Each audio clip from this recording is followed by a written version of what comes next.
Normal delivery सभी चाहते हैं आज के समय में, जहां 40% शायद ये डेटा कम है, एक्यूरेट डेटा और ज्यादा हो सकता है, लेकिन मिनिमम 40% डिलीवरीज सिजेरियन हो रही हैं। तो आज के टाइम में जो 40% डिलीवरीज सी सेक्शन के थ्रू हो रही हैं, वहां हर प्रेग्नेंट माँ चाहती है कि नॉर्मल डिलीवरी हो। उसमें आपको एक बार थोड़ी सी मुश्किलात, कुछ घंटों का दर्द सहना पड़ता है, लेकिन रिकवरी फास्ट होती है, लाइफ बहुत इजी रहती है। सो नॉर्मल डिलीवरी के लिए आपको क्या तैयारी करनी चाहिए, ये तैयारियां कब से कैसे करनी है, ये हम आज के वीडियो में जानने वाले हैं। Do subscribe YouTube mom and follow us for baby care and postpartum care also.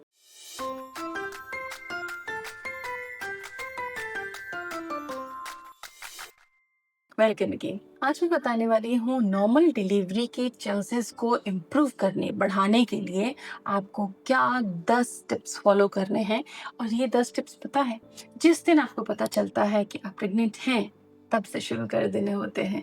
तो आइए हम इस सफ़र को समझते हैं और अपनी प्रेगनेंसी एक्सपीरियंस को बेटर बनाते हैं। इन टिप्स को फॉलो करके ना केवल नॉर्मल डिलीवरी के चांसेस बढ़ते हैं, बल्कि आप अपनी प्रेगनेंसी को फुलेस्ट एंजॉय कर पाते हो, आप बहुत हेल्दी रहते हो। So from day 1 till delivery ये चीजें आपको फॉलो करनी है। नंबर 1 जो टिप है, healthy weight gain.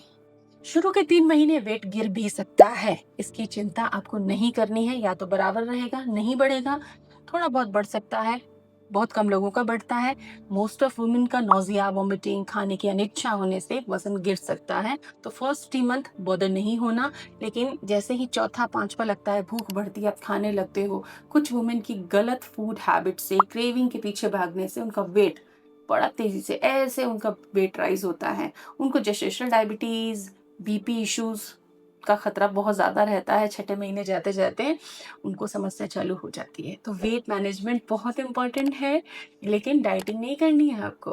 Healthy nutrition लेना है, लेकिन बहुत ज्यादा शक्कर, बहुत ज्यादा तेल, घी वाली चीजें आपको नहीं खानी है। प्रोटीन इंटेक 70 से 90 ग्राम अपनी प्रेगनेंसी में आपको रखना है, और ये शुरू के 3 महीने जरूरी नहीं है इम्प्लीमेंट हो, लेकिन चौथे महीने से आपको धीरे धीरे करके अपना प्रोटीन इंटेक बढ़ाते जाना है।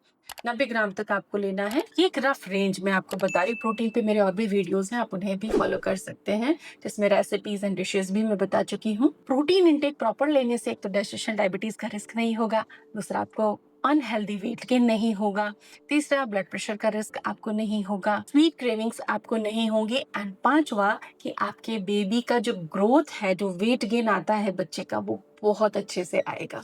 So protein is important. Protein खून बढ़ाने के लिए भी इम्पॉर्टेंट होता है, इसलिए दालों के साथ, राजमा के साथ, प्रोटीन वाली जो भी सत्तू का ड्रिंक बना रहे, थोड़ा नींबू यूज कीजिए, ठीक है। प्रोटीन के साथ विटामिन सी कंबाइन कर देने से प्रोटीन का एब्जॉर्प्शन एंड ब्रेकडाउन अच्छा होता है, प्लस आयरन अवेलेबिलिटी बढ़ जाती है फूड की। स्ट्रॉन्ग मसल्स और कॉन्ट्रैक्शंस, टाइमली कॉन्ट्रैक्शंस के लिए 1000 से 1200 mg पर डे कैल्शियम की जरूरत होती है, और कैल्शियम के अच्छे एब्जॉर्प्शन के लिए विटामिन डी, मैग्नीशियम और जिंक की भी होती है।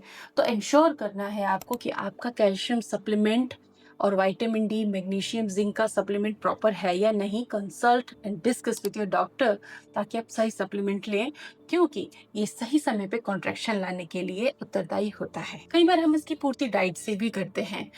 तिल, डेयरी प्रोडक्ट्स, रागी, आप इनका सेवन डाइट में जरूर करें। पानी, क्या आप सोच सकते हैं पानी भी जरूरी होता है नॉर्मल डिलीवरी के लिए? यस, बहुत क्रूशियल होता है, क्योंकि अगर शरीर में पानी की कमी होती है तो फॉल्स कॉन्ट्रैक्शन आ सकते हैं आपको, अनटाइमली कॉन्ट्रैक्शंस भी आ सकते हैं आपको, लेबर ट्रिगर हो सकता है। सो डिहाइड्रेट नहीं होना, हर दिन 3 लीटर पानी पीना है आपको। हाइड्रेटेड रहने से बेबी का ग्रोथ तो अच्छा होता ही होता है, आपको भी थकान और चक्कर, दूसरी इश्यूज आपको नहीं होती हैं, आप हेल्दी रहती हैं, एंड कॉन्ट्रैक्शंस में भी हेल्प मिलती है। इवन जब लेबर में आप एंटर करते हो, लेबर के प्रोसेस में, डिलीवरी टाइम पे, तब भी आपको नारियल पानी, ओआरएस या सादा पानी बार बार पीना होता है। अब देखते हैं ना, आईवी लगा दिया जाता है इसीलिए, ताकि आपका हाइड्रेशन बना रहे। नॉर्मल डिलीवरी के लिए सपोर्टिव फूड में ओमेगा 3 भी आता है, जिसमें कि अखरोट, चिया सीड, फ्लैक्स सीड्स होते हैं। जो प्रेग्नेंट मॉमीज नॉर्मल डिलीवरी चाहती हैं, वो बाहर का जंक फूड, मैदा, bakery, cold drinks, sweet drinks, जो भी बेवरेजेस होती हैं, उनका सेवन कम करें। इन चीज़ों से बचकर आप नॉर्मल डिलीवरी की तरफ जा सकती हैं, क्योंकि इससे आपको कॉम्प्लिकेशन रिस्क नहीं होगा। जेस्टेशनल डायबिटीज या ब्लड प्रेशर इशू होने पर सी सेक्शन करना मजबूरी बन जाता है। नॉर्मल डिलीवरी या बच्चे की जान के साथ रिस्क नहीं लिया जा सकता, इसलिए इन चीजों से आप प्रेगनेंसी में बच के रहिए। आप वीकली या हर 2-3 दिन पे इनका सेवन मत कीजिए। बहुत क्रेविंग होती है तो कभी 1-2 बार बहुत कम क्वांटिटी में लीजिए, लेकिन इसके हेल्दी वर्जन्स को आप यूज कर सकते हैं एज सब्सटीट्यूट। थर्ड ट्रिमेस्टर में मील पैटर्न बहुत ज्यादा इंपॉर्टेंट है। 7वें 8वें 9वें महीने में आप कैसे खाना खा रहे हो, तो हर 3 घंटे में एक प्रॉपर बैलेंस्ड मील लेना है आपको। 3 से 4 घंटे में, जो जिनको हम मेजर मील कहते हैं, जैसे कि ब्रेकफास्ट हुआ, लंच हुआ एंड डिनर हुआ, 3 बड़े मील हम लेते हैं, बाकी छोटे मील्स हम लेते रहते हैं। तो इनको बहुत बैलेंस्ड वे में लेना है, जैसे कब्ज ना हो, फाइबर होना चाहिए, प्रोटीन होना चाहिए, अनाज अच्छे होने चाहिए। आप मिलेट्स का ज्यादा इस्तेमाल करें, वो ज्यादा हेल्दी है, सस्टेन्ड एनर्जी देते हैं आपको। 10वां टिप ये है कि डॉक्टर आपकी कंडीशन इवेल्युएट करेंगे। अगर आपको शॉर्ट सर्विक्स नहीं है, टाँके नहीं लगे, ट्विंस या किसी भी तरह का कॉम्प्लिकेशन नहीं है, तब आप वॉक हर दिन 2 से 3 किलोमीटर, शुरू ही प्रेगनेंसी से ही, फर्स्ट ट्रिमेस्टर से ही 2 से 3 किलोमीटर वॉक और कुछ योगा जो आपकी कंडीशन में फेवरेबल है, जैसे कि स्क्वाट्स हैं, अलग अलग तरीके की स्ट्रेचिंग है। लेकिन ज़्यादा देर तक पीठ के बल लेटे रहने वाले नहीं करने, और पेट के बल लेटने के तो एक्सरसाइजेज आप कभी भी नहीं कर सकते प्रेगनेंसी में।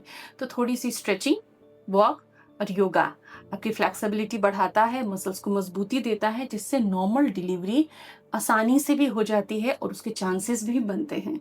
सो योगा आपको शुरू से करना है। योगा इन सारे टिप्स में सबसे पावरफुल रेमेडी है, आपको इसे बिल्कुल स्किप नहीं करना है। आज की डाइटिशियन टिप ये है कि नॉर्मल डिलीवरी किसी एक चीज पे डिपेंड नहीं करता।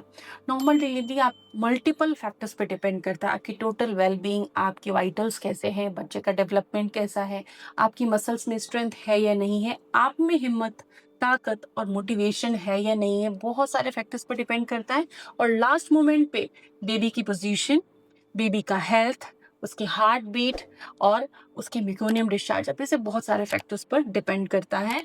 तो किसी भी बात को दिमाग में कंडीशन बना के ना रखें कि मुझे डिलीवरी नॉर्मली करानी है, और डॉक्टर्स को परेशान ना करें। समझदारी से निर्णय अगर आप लेंगे तो डॉक्टर्स भी आपको बहुत अच्छे से सपोर्ट कर पाएंगे। Thanks for watching.